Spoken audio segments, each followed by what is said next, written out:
مرحبا وأهلا بكم في برنامج داخل واشنطن. معكم مضيفكم روبرت ساتلوف. أخيرا أوشكت على الانتهاء أطول حملة في تاريخنا.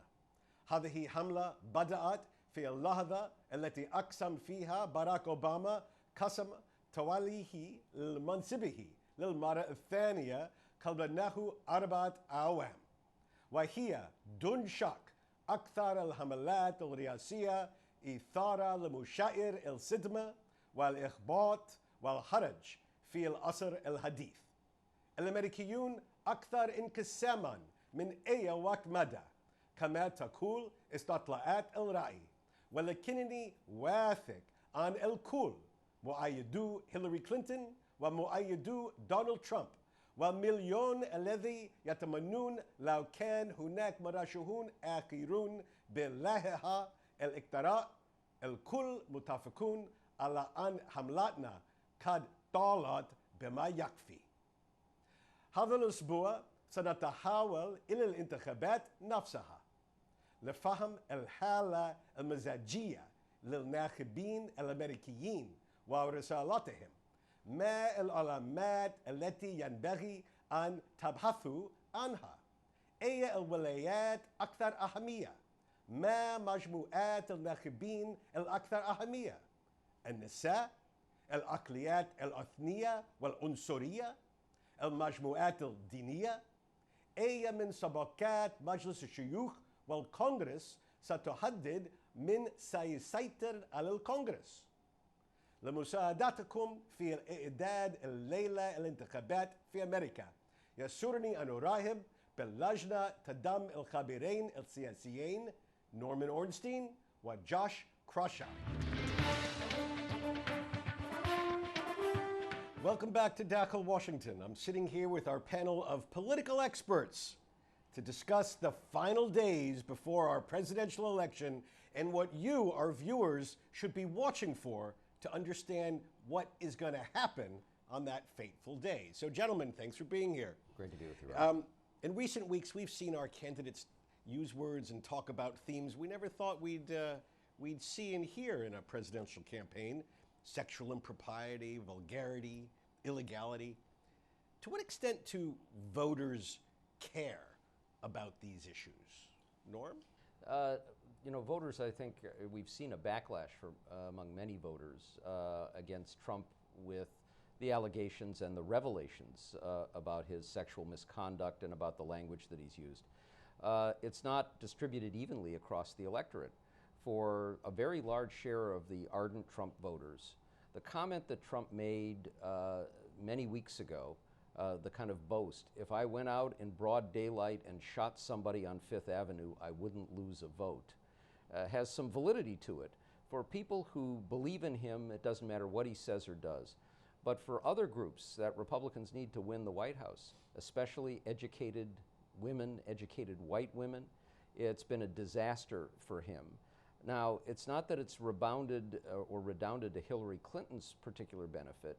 She's still disliked by a substantial share of the electorate, but it's caused real damage to Trump and to a lot of Republican candidates an enormous level of nervousness at other down ballot races in the House and Senate. Josh? There really are two Americas, and Donald Trump is speaking to about 35% of the country, which is intensely loyal to him and will vote and be energized to support him, but it's not enough to win a presidential election. And he's alienated, as Norm was saying, the middle of the country, the people that usually vote Republican but are so disgusted with Trump's behavior, with Trump's rhetoric on the campaign trail, that they may vote Republican down ballot, but they're either going to stay home or just vote for Hillary Clinton or a third-party candidate. And Hillary Clinton, her problem is she doesn't have a whole lot of intensity, even from some of her supporters. And she's one of the least liked the major party nominees in recent history. But she still has higher favorability ratings than Donald Trump, and her own problems are overshadowed by just the nonstop drip of comments that Donald Trump has made and sexual scandals that have dominated the end of the campaign. How can it be, after this longest campaign in American history, that we're just now, days before the election, finding out things about, say, sexual impropriety by one of the presidential candidates?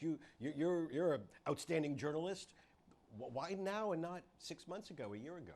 Well, part of it is the Republican Party's own lack of strategy, own lack of ability to dig up opposition research against Donald Trump. I mean, these Howard Stern tapes, that's tapes that have come out that These were not radio radio tapes. interviews that he did over the years were public information. What happened during the Republican primary when he was best able to be stopped is that most of the other candidates didn't take him seriously until it was too late. They felt that he was sort of a joke, and it wasn't until very late in the nomination process that they really realized he posed a threat, and they were wholly unprepared to deal with the dynamic that ended up transpiring. And by that point, it was too late. And also on the media side of things, a lot of cable news networks coverage in the United States enjoyed the ratings that Donald Trump gave them. I mean, you had a lot of Republican candidates who no one knew about. And you had one candidate in Donald Trump who was a national celebrity. So he naturally drew a disproportionate share of coverage. And again, the Republican strategists underestimated, didn't appreciate the dynamic in that primary. And once he was able to build that base of support, it was really hard to dislodge his supporters from his own candidacy. Josh is spot on, I think, on every one of those particulars. You know, many years ago, Trump, in one of his radio interviews, said, "Can you imagine if I were ever a candidate with my sexual history?" So it's not like this stuff was hidden and just got uncovered. Much of it we knew. We knew about how he bragged about these things. But I think the reality is that in trying to not only hold ratings, which Trump gave them, but make a contest out of it, they ignored, a lot of the press ignored many of the warning signs or the bad stories about Trump. And there are still stories, not just ones about his sexual impropriety. Many, many months ago, the New York Times reported a piece about how he had cut off the medical funding for a grandnephew who had cerebral palsy to punish his own family because they were behaving in a way he didn't like. There's a sociopathy attached to him that got reported once and then it was ignored by everybody. Now, Hillary Clinton is not immune to stories coming out about her. There's what you could call a drip from WikiLeaks, which hacked into the emails of her campaign manager, campaign chairman. Will this hurt her? Are there revelations that you fear may come out that will have an impact on the campaign? You know, it's always possible that something emerges in the last few days. I don't think it's likely to have a devastating impact. And it's clear that the Russians are involved with this, and there may be something that isn't accurate. What's happened so far with the WikiLeaks revelations, such as they are, is a campaign with a manager who's getting emails and sending emails, all reflecting the kinds of strategy and tactical decisions that campaigns make all the time. Every campaign makes them. Some of them are embarrassing when you look at them, but none of them are really attached to her directly. They involve her campaign people.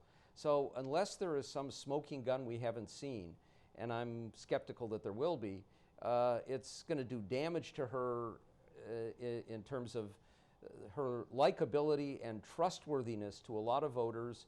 She's got a lot of work to do if she gets elected as president, but it's not likely to keep her from getting elected. So when all said and done with all this fog of campaign, in the days before an election, say 10 days before an election, how many undecided voters are there really? Are there really? Very few, I think, after the month we've seen in this presidential race. Even people that say they're disgusted with the process, they don't like either candidate, probably are leaning in one direction. And the problem for Donald Trump is his numbers with groups like white college-educated women, a constituency that usually does vote Republican in presidential elections, is just, they view Trump so negatively that it's hard to see a pathway for him to win. There's a wild card with the third-party candidacies of both Gary Johnson and Jill Stein. The Libertarian and the Green Party candidate. And a third candidate I would mention, Evan McMullin, who's virtually unknown, but actually has a chance of winning the state of Utah. So you have such discontent. If those third-party candidates won, a sizable share of the vote, that would be the Trump path. It would be that he would only need the base. He only would need, say, 40% of the vote to win. But we're seeing in the last couple end of the campaign that a lot of the third-party support is dissipating. A lot of Gary Johnson's support is going to Hillary Clinton, and it just makes Trump's path to getting a plurality of the vote all the more challenging. And now, I'm sure we're going to talk about this a little bit more, but the really interesting question is how all of this impacts the races for the Senate and the House. And the Senate majority is very much at stake here. If Clinton wins, but the Democrats don't get a majority in the Senate, her presidency is going to be doubly or triply challenging because she can't choose her own executive branch people, much less judges, and will have no control over the agenda. What Republicans have been doing, watching the train wreck that is Donald Trump, is trying to get some distance from him without alienating his voters, trying to make the suggestion that they need the checks and balances. And what we're going to see, we're seeing it with early voting, we'll see it on Election Day, is an enormous effort in the turnout drive to avoid for Republicans what Josh was talking about. People so disgusted, Republicans, that they stay at home, and get them to turn out. And basically, I think their message is going to be, you don't have to vote for Donald Trump, but we need the House and Senate. And the challenge is, can they get those voters out? And for Hillary Clinton, it's getting the enthusiasm level up enough. And I think the fear that the Clinton campaign has had for months is that people see this as a cakewalk for her. And cakewalk meaning an easy election. Meaning an easy election victory. And so you say, why should I hassle with going out to the polls? And in those battleground states with Senate and House races, it's critical. And of course, you always worry, just as we saw with the Brexit vote, a lot of people think, hey, it's over, we don't have to worry about it. If they don't turn out, the outcome can be a surprise. So we're going to talk about all these issues in just a minute, but I did want to explain for our voters a phrase you used a moment ago, which they probably don't have experience of in their own countries: early voting. In many countries, you don't get to vote at all. So early voting it's not uniquely American, but it is quite a special system. What does that mean? So it means every state has an opportunity to set their own voting rules, and many states allow voters to show up at their local polling station up to a month, even over a month so there before are the 50 election. different sets of rules? 50 different sets of rules. Each of the states set up their own rules. It's a very politically polarizing, divisive issue because Republicans generally want to limit the number of days before an election where voters can vote. Democrats view early voting as an opportunity to get their coalition of largely non-white voters, younger voters who may not be as reliable voters on election day to show up. So there's a big political argument on both sides on how many early voting days there should be, because Democrats view having more days as a political advantage, Republicans as a disadvantage, and it's a very divisive argument going on in all these various states. And so about what percentage of Americans vote before Election Day, approximately? It's hard to get an exact number, but we're looking now, the last election was over 30%. And we have some states like Oregon and Washington that are all vote by mail. And so everybody votes effectively before Election Day. But there are also some states where the votes take place more than a month before the election.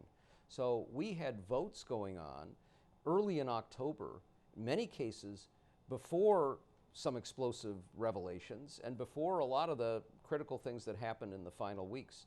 And of course, the parties make enormous efforts to get as many votes out early as they can, because they can pinpoint and identify those people who they are pretty sure are going to vote for their candidate and get them out there in advance, and it can give them a big advantage. So even with all the revelations, the debates, millions of Americans are already beginning to go to the polls. Yeah, they are, and we're still a very polarized country, and even with all the damaging information that's come out on both sides, but especially the revelations with Donald Trump, states like Ohio, states like Iowa that voted for President Obama rather in 2012, Donald Trump can still win some of these states. So it shows how polarized our electorate is, that no amounts of new information can really change partisan voters' minds or core loyalists.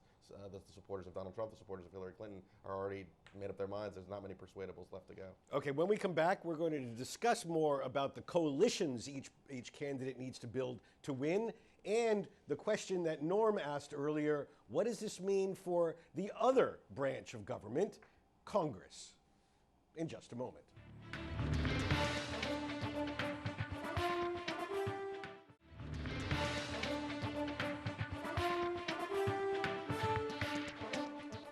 Again, our panel of political experts includes Norman Ornstein. Norm is the resident scholar at the American Enterprise Institute and one of America's wisest experts on politics, Congress, and the presidency. A native of the great state of Minnesota, he is a contributing editor and columnist for the National Journal and the Atlantic magazines, and an election analyst for BBC News. He is the author of the aptly titled best-selling book, It's Even Worse Than It Looks: How the American Constitutional System Collided with the New Politics of Extremism. Also joining me is Josh Kraushaar. Josh is the managing editor of political coverage at the National Journal and one of the most insightful observers of American politics today. Previously, he served as executive editor of the journal's Hotline. Earlier, Josh was political correspondent for Politico, another must-read media platform specializing in everything you always wanted to know about Washington. All right, gentlemen, you mentioned earlier a couple of states that really mattered. Let me ask you about groups. You referred to college-educated white women. What are some of the other groups that matter most in this campaign? Josh. Well, two groups I'm looking at very closely. Working class white voters. So as poorly as Donald Trump is doing with the college-educated white voters, Mitt Romney won that group by 12 points over President Obama. Donald Trump is losing these voters by about 12 points. The big question is, can Donald Trump really run up the score by historic margins among blue-collar white voters, working-class white voters, and what are their turnout levels? Like, they usually don't show up quite as highly as more educated voters, but this election could change that dynamic. And the other big question, and Norm was alluding to this a little while ago, young voters, millennials. As of a month ago, national polls showed almost 40% of millennial voters said they would consider voting for a third-party candidate, and they have intensely negative views on Hillary Clinton, even though they're largely liberal and more liberal than the average voter in the country. These voters are starting to trend a little more towards Clinton, given all of Trump's baggage, but if they don't show up, or if they're not very enthusiastic about Hillary Clinton and simply decide to vote third party, it could have a very significant impact on this election. Interesting. Norm? And then we have the minority voters, and that means African Americans, Asian Americans, Hispanic Americans, and Muslims. The Republican Party, when they lost the presidency 4 years ago, when Mitt Romney got defeated soundly by Barack Obama, the party chair, who's still there, Reince Priebus, ordered what he called an autopsy for why they'd lost, and said, if we do not begin to expand our base beyond white voters, and at that point they had a substantial number of highly educated white voters, and begin to get at least some Hispanics, meaning changing on the immigration issue at least, we are going to be a minority party for a long time to come. Unfortunately, with Trump, they have moved in exactly the opposite direction. The question is not just what percentage of, say, Hispanic voters Trump manages to get, but what kind of turnout levels there are. And the same is true with African Americans, who will go overwhelmingly for Clinton, but will they vote? And the younger African American voters are not at all warm towards Clinton. And Muslim voters have become a force, at least in the state of Michigan and in a couple of other places. And I doubt there'll be more than a trace element for Trump. So if Republicans lose by historic margins among all of those minority groups, their task over the long run to compete as a majority party becomes extremely difficult. Now, neither of you mentioned religious groups, evangelicals and others, which are normally talked about. Are they really going to turn out for Donald Trump, given all the discussion of his sexual behavior? That's a fascinating question. One of the more interesting dynamics of this election is that evangelical leaders have remained in lockstep ever since Donald Trump won the nomination with the candidate. Even when these videos came out and Republican leaders, including Donald Trump's own running mate, Mike Pence, distanced himself from the ticket temporarily, evangelical leaders were in lockstep. They defended Donald Trump. They said he's a sinner, but the Supreme Court, other issues that they care about are far more important in this election. So I expect evangelical voters to vote overwhelmingly for Donald Trump. The question is, do the margins, the traditionally huge margins that Republicans usually win among these groups, among their voters, does it dissipate a little bit? Do the leaders have influence among their flock, among their voters? Now, Donald Trump is running these days as much against the Republican Party as he is against the Democratic Party. Is this a winning strategy? It's not likely to be a winning strategy. For Trump, he decided when he was really under siege to double down on his narrow but ardent base and attack his own party leaders. Remember, we're at a time of strong populism in America, and we see it, of course, in Europe and other places, and we see a backlash against the establishment almost everywhere. Okay, gentlemen, thank you for helping to prepare our viewers for the big day in November. Thank you.